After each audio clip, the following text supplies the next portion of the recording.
Hello everyone, welcome to my YouTube channel. आज हम study करेंगे थर्ड लॉ ऑफ थर्मोडायनेमिक्स। चलिए स्टार्ट करते हैं। फर्स्ट ऑफ ऑल देखते हैं कि ये लॉ किसने दिया था। It is given by 3 scientist. First है अपने T.W. रिचर्ड, सेकेंड है Walter नर्नेस्ट,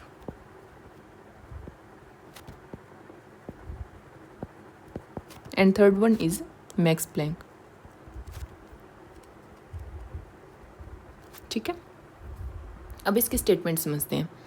third law of thermodynamics क्या बोलता है। अकॉर्डिंग टू दिस लॉ, अगर कोई क्रिस्टलाइन बिल्कुल परफेक्टली क्रिस्टलाइन सब्सटेंस है, अगर हमारे पास कोई परफेक्टली क्रिस्टलाइन सॉलिड है, तो 0 केल्विन पे उसकी एंट्रोपी कितनी होगी? 0। ठीक है, for a perfectly crystalline solid, एक परफेक्टली क्रिस्टलाइन सॉलिड के लिए 0 केल्विन टेम्परेचर पे एंट्रोपी कितनी होगी? 0 होगी। एंट्रोपी 0 का मतलब है कि उस क्रिस्टल के अंदर कोई भी रैंडमनेस नहीं है, कोई भी डिसऑर्डर नहीं है। ठीक है, सिंपली ये मतलब है कि एक ऐसा क्रिस्टल जो बिल्कुल परफेक्ट हो, जिसके अंदर कोई भी रैंडमनेस ना हो। ठीक है, तो 0 केल्विन पे उसकी एंट्रोपी कितनी होगी? 0 होगी। ठीक है, देखो स्टेटमेंट क्या है। The entropy of pure and perfectly crystalline solid, pure और परफेक्टली क्रिस्टलाइन सॉलिड की एंट्रोपी एट एब्सोल्यूट 0। एब्सोल्यूट 0 का मतलब है, यहाँ पे हम केल्विन में टेम्परेचर लेंगे। ठीक है, at 0 kelvin, at 0 kelvin. Chemistry में हम जितनी भी टेम्परेचर की यूनिट लेते हैं उनको किस में लेंगे? केल्विन में। ठीक है, absolute 0 it means 0 kelvin temperature पे परफेक्टली क्रिस्टलाइन की एंट्रोपी कितनी होगी? 0। Entropy is 0। It means S means entropy at 0 kelvin किसके इक्वल होगी? 0 के इक्वल। एंट्रोपी एट 0 केल्विन किसके इक्वल होगी? 0 के equal for perfectly crystalline solids. This is the basic statement of third law of thermodynamics. और अपने आरपीएससी एग्जाम में इस स्टेटमेंट से बहुत बार क्वेश्चन रिपीट हुआ है। ठीक है, नेक्स्ट देखो, थर्ड लॉ ऑफ थर्मोडायनेमिक्स में जो इम्पोर्टेंट पॉइंट है, जो इसकी इम्पोर्टेंट एप्लीकेशन है, वो क्या है? This is our absolute entropy. Absolute entropy,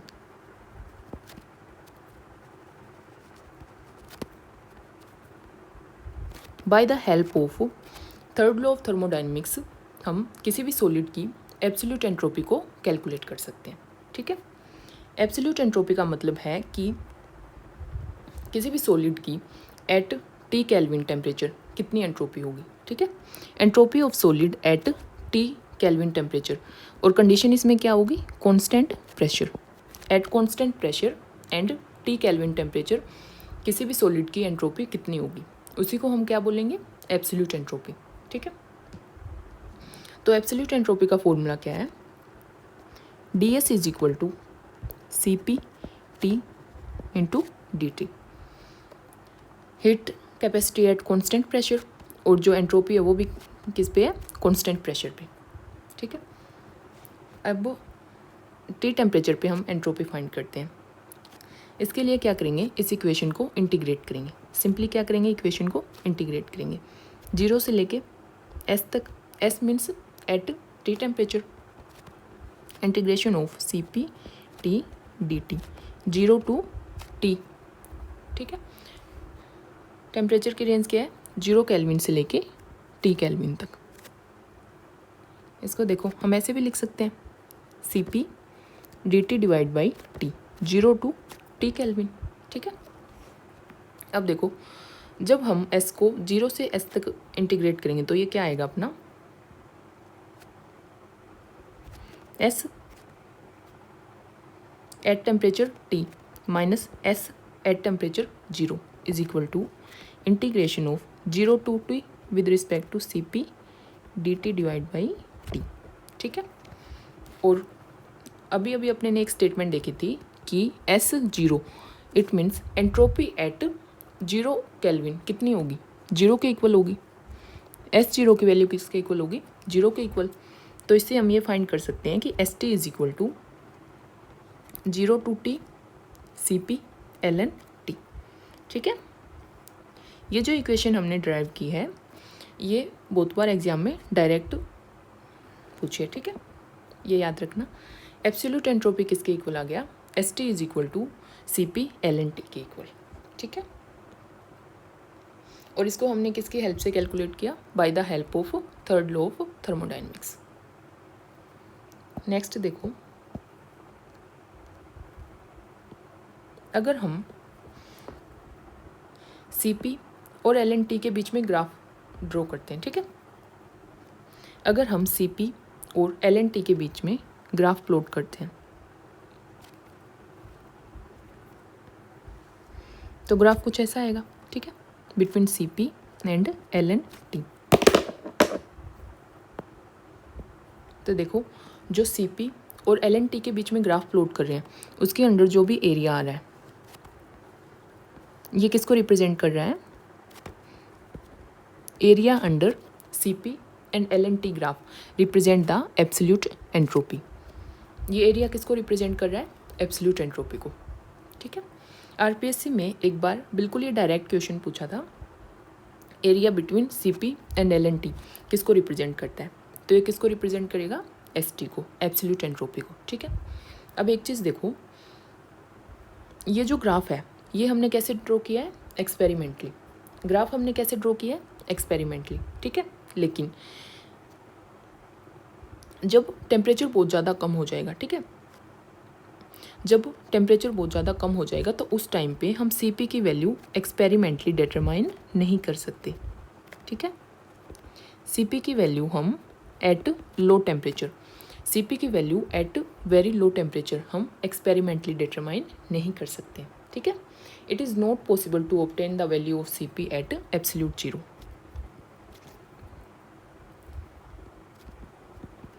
It is not possible to obtain the value of CP at absolute 0 या फिर 0 केल्विन। CP की वैल्यू हम बिल्कुल लो टेम्परेचर या 0 केल्विन पे एक्सपेरिमेंटली डिटरमाइन नहीं कर सकते हैं। तो मिनिमम कितने टेम्परेचर पे हम वैल्यू डिटरमाइन कर सकते हैं, इट इज़ 15 केल्विन। कम से कम हम सिर्फ 15 केल्विन तक एक्सपेरिमेंटली डिटरमाइन कर सकते हैं। 15 केल्विन से कम वैल्यू हम एक्सपेरिमेंटली डिटरमाइन नहीं करेंगे। ठीक है, तो फिर जो ये वाला पॉइंट यहाँ पे मिसिंग है इसको कैसे डिटरमाइन करेंगे, तो इसको डिटरमाइन करने के लिए हम यूज़ करते हैं डी/T³ लॉ का। ठीक है, डी/T³ लॉ क्या है, देखो 0 से लेके 15 केल्विन तक जो टेम्परेचर होता है उसके लिए हम अप्लाई कर सकते हैं। ठीक है, एक्सपेरिमेंटली हम CP की वैल्यू को बिल्कुल लो टेम्परेचर पर डिटरमाइन नहीं कर सकते हैं। इसके लिए हम क्या यूज़ करेंगे, वी यूज़ द डी/T³ लॉ। इसको कैलकुलेट करने के लिए हम डी/T³ लॉ का यूज़ करेंगे। और डी/T³ लॉ जो है वो किसके लिए अप्लाई होगा, 0 से लेके 15 केल्विन रेंज तक टेम्परेचर के लिए। ठीक है, और डी/T³ लॉ क्या बोलता है कि जो CP या फिर CV की वैल्यू है वो किसके इक्वल होगी, AT³ के इक्वल। CP और CV की वैल्यू एट लो टेम्परेचर किसके इक्वल होगी, AT³। और A यहाँ पे क्या है, A is constant and T is temperature. A अपना कॉन्स्टेंट है और T अपना क्या है, टेम्परेचर है। ठीक है, इतना क्लियर हुआ ना। अब देखो, अगर एग्ज़ाम में हमसे क्वेश्चन पूछें कि जब temperature when temperature reaches to 0, question है when temperature reaches to 0, temperature जब 0 को रीच कर रहा है, या फिर हम बोल सकते हैं टेम्परेचर जब 15 केल्विन से कम है, उस टाइम पे हमें क्या कैलकुलेट करना है, कैलकुलेट द एब्सोल्यूट एंट्रोपी। इस टाइम पे एब्सोल्यूट एंट्रोपी की वैल्यू क्या होगी। ठीक है, तो एब्सोल्यूट एंट्रोपी कैसे कैलकुलेट करेंगे, देखो हमने एक इक्वेशन लिखी थी S T is equal to 0 to t C P T D T. ठीक है, डिवाइड टी क्यूब लो की हेल्प से सी पी की वैल्यू पुट करेंगे। सी पी की वैल्यू कितनी है, A T cube T D T. A यहाँ पे क्या है, कॉन्स्टेंट है, ए को बाहर निकाल लेंगे, 0 से T square D T. T square D T को जब इंटीग्रेट करेंगे तो हमारे पास क्या इक्वेशन आएगी, ए T cube divided by 3। Equation क्या आएगी, ए टी क्यूब डिवाइडेड बाई 3। और अब हम क्या करेंगे, ए टी क्यूब की जगह सी पी भी पुट कर सकते हैं, ए टी क्यूब की जगह सी पी पुट कर देंगे, तो क्या आएगा, S T is equal to C P divide by 3। Absolute entropy की वैल्यू किसके इक्वल आ गई, S T is equal to C P divide by 3। ठीक है, एब्सोल्यूट एंट्रोपी की value C P divide by 3 के इक्वल आ गई। और जो ये क्वेश्चन है ये भी एग्जाम में डायरेक्टली आता है, तो इस इक्वेशन को याद रखना। ठीक है, when temperature reaches to 0, temperature जब 0 को रीच करेगा तो एब्सोल्यूट एंट्रोपी एस टी की वैल्यू किसके इक्वल आ जाएगी, सी पी डिवाइड बाई 3 के इक्वल। ठीक है, नेक्स्ट टॉपिक देखिए इसमें। ओके, हम किसी भी केमिकल रिएक्शन के लिए एंट्रोपी चेंज भी फाइंड कर सकते हैं। ठीक है, नेक्स्ट टॉपिक है अपना कैलकुलेट द एंट्रोपी चेंज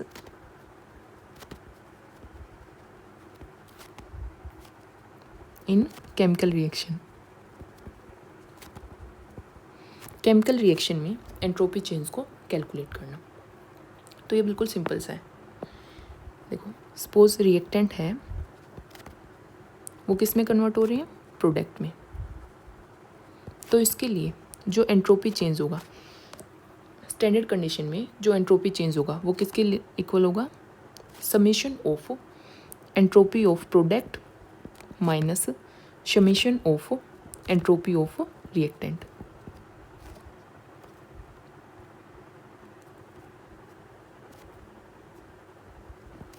ठीक है, एंट्रोपी चेंज किसके इक्वल होगा, summation of entropy of product minus summation of entropy of reactant.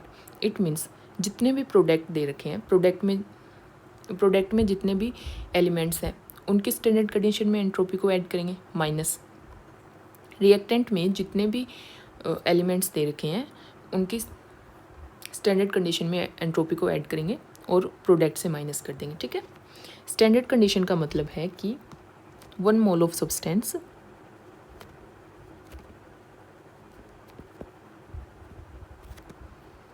at standard condition means 25 degree Celsius, that is 298 Kelvin and 1 atm pressure। ठीक है, तो इस फॉर्मूले की हेल्प से हम किसी भी केमिकल रिएक्शन की एंट्रोपी चेंज कैलकुलेट कर सकते हैं। हमारा नेक्स्ट टॉपिक है रेजिडुअल एंट्रोपी। रेजिडुअल एंट्रोपी का क्या मतलब है, देखो हमने थर्ड लॉ ऑफ थर्मोडायनेमिक्स में क्या बोला कि जो परफेक्टली क्रिस्टलाइन सॉलिड होते हैं उनकी 0 केल्विन टेम्परेचर पे एंट्रोपी की वैल्यू किसके इक्वल होगी, 0 के इक्वल। लेकिन कुछ मॉलिक्यूल ऐसे होते हैं जिनकी 0 केल्विन टेम्परेचर पे भी एक एंट्रोपी की वैल्यू होती है। ठीक है, और इस एंट्रोपी को हम क्या बोलेंगे, रेजिडुअल एंट्रोपी। तो रेजिडुअल एंट्रोपी का मतलब है ऐसे क्रिस्टलाइन सॉलिड जिनकी 0 केल्विन टेम्परेचर पे भी कोई ना कोई एंट्रोपी की वैल्यू होगी। इट मीन्स 0 केल्विन टेम्परेचर पे उनकी एंट्रोपी की वैल्यू 0 के इक्वल नहीं होगी। ठीक है, इसी को हम क्या बोलेंगे, रेजिडुअल एंट्रोपी।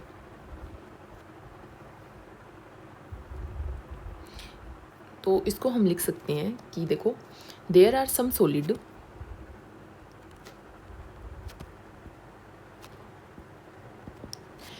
कुछ ऐसे सॉलिड मॉलिक्यूल होते हैं which do not fulfil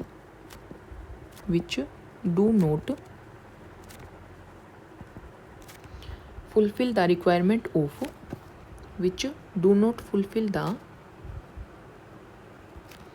requirement of perfectly crystalline form. उनके जो क्रिस्टलाइन फॉर्म होती है वो बिल्कुल परफेक्ट नहीं होती है, ठीक है। इट मीन्स इसके अंदर क्या होगा, डिसऑर्डरनेस प्रेजेंट होगा, ठीक है। ऐसे सॉलिड के अंदर क्या प्रेजेंट होगा, डिसऑर्डरनेस प्रेजेंट होगा। इसको मैं मॉलिक्यूल बना के आपको एक्सप्लेन करूँगी, ठीक है। देयरफॉर possess some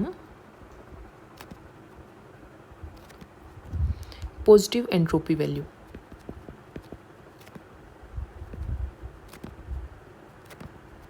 इस वजह से इनकी एक पॉजिटिव एंट्रोपी वैल्यू होगी इवन एट 0 केल्विन। 0 केल्विन पे भी इनकी पॉजिटिव एंट्रोपी वैल्यू होगी। और इसको हम क्या बोलेंगे, इस एंट्रोपी को हम बोलेंगे residual entropy. This is called as residual entropy, ठीक है। अब देखो ऐसे कौन कौन से सॉलिड हैं जिनकी 0 केल्विन टेम्परेचर पे भी कोई ना कोई एंट्रोपी की वैल्यू होगी, ठीक है। तो जो ये सॉलिड मॉलिक्यूल हैं ये कौन कौन से हो सकते हैं, देखो जैसे कि अपना hydrogen molecule D2, CO, NO, N2O, H2O, ठीक है। इन मॉलिक्यूल की एक 0 केल्विन पे भी एक पर्टिकुलर एंट्रोपी की वैल्यू होगी। इसको हम CO मॉलिक्यूल की हेल्प से समझते हैं, ठीक है। CO मॉलिक्यूल अगर परफेक्टली क्रिस्टलाइन फॉर्म में है, CO मॉलिक्यूल अगर परफेक्टली क्रिस्टलाइन फॉर्म में है तो उसकी स्ट्रक्चर ऐसी होगी। ये वाली इसमें क्या है, ये परफेक्टली क्रिस्टल है।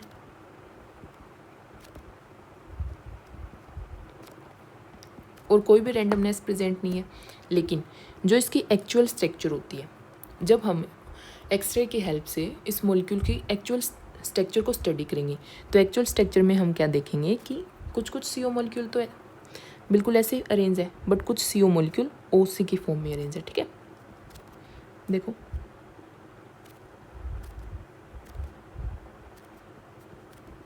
इस टाइप से, this is the actual structure. ये क्या है, मॉलिक्यूल की एक्चुअल स्ट्रक्चर। और इसके अंदर क्या प्रेजेंट है, डिसऑर्डरनेस। इसके अंदर क्या है, डिसऑर्डरनेस। इट मीन्स जो ये क्रिस्टल है ये बिल्कुल परफेक्टली पैक्ड नहीं है, ठीक है। कुछ कुछ मॉलिक्यूल इसमें क्या है, OC की फॉर्म में प्रेजेंट है और कुछ मॉलिक्यूल CO की फॉर्म में प्रेजेंट है। इसके अंदर डिसऑर्डरनेस प्रेजेंट है और इस डिसऑर्डरनेस की वजह से इस मॉलिक्यूल के अंदर एंट्रोपी प्रेजेंट होगी और उस एंट्रोपी को हम क्या बोलेंगे, residual entropy. Due to disorderness CO molecule consist some entropy and the entropy is known as residual entropy, ठीक है। अब देखो इस टाइप के मॉलिक्यूल में जो रेजिडुअल एंट्रोपी प्रेजेंट होती है उसको हम कैसे कैलकुलेट करेंगे। कैलकुलेट करने के लिए हम क्या यूज़ करेंगे, Boltzmann entropy equation. We use the Boltzmann entropy equation.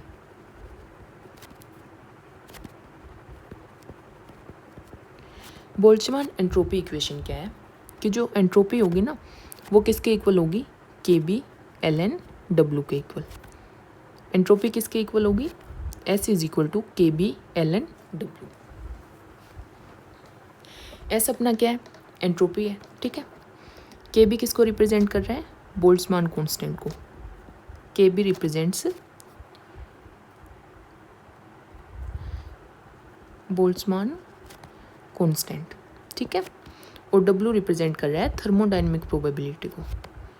W represent thermodynamic probability या फिर पॉसिबिलिटी, थर्मोडायनेमिक प्रोबेबिलिटी या फिर पॉसिबिलिटी।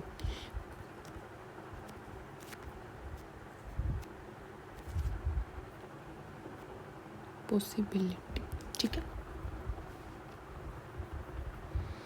अब देखो अगर हमें कोई मॉलिक्यूल दे दिया जाए और हमें उसकी रेजिडुअल एंट्रोपी की वैल्यू कैलकुलेट करनी है तो कैसे कैलकुलेट करेंगे।